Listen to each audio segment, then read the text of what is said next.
वैजापूर तालुक्यातील चिंचडगाव येथे एका कीर्तनकार महिलेसोबत अत्यंत भयंकर प्रकार घडला। संगीता अण्णासाहेब पवार असं मयत कीर्तनकार महिलेचे नाव आहे। संगीता पवार यांनी संन्यास स्वीकारला होता। अनेक वर्षापासून त्या धार्मिक कार्यात सक्रिय होत्या।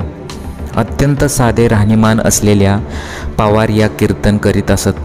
चौधरी नामक महिलेने 25 वर्षापूर्वी आश्रम टाकण्यासाठी गंगापूर रस्त्यावरील चिंचडगाव शिवारात गट नंबर 50 मध्ये 1.5 एकर जमीन दान केली होती।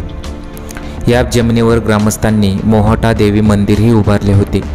दरम्यान संगीता पवार यांनी 6 महिन्यांपूर्वी नर्मदा परिक्रमा पूर्ण केल्यानंतर या जागेवर सद्गुरू नारायणगिरी कन्या आश्रम उभारण्याचे काम हाती घेतले होते।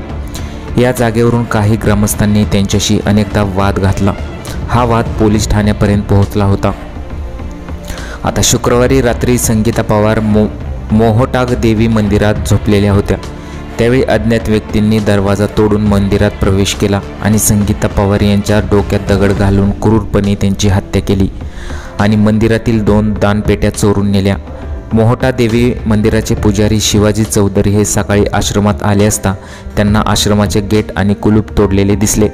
आत प्रवेश केल्यानंतर त्यांना संगीता पवार रक्ताच्या थारोळ्यात पडलेले दिसल्या। त्यांना तातडीने गावकरी आणि वैजापूर व वीरगाव पोलिसांनी या प्रकाराची माहिती दिली आणि माहिती मिळताच पोलिसांनी श्वान पथकासह घटनास्थळी धाव घेतली।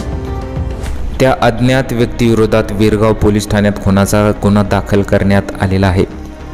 आता नक्की खून कशासाठी आणि त्याचं नक्की कारण काय होतं ते लवकरच समोर येईल।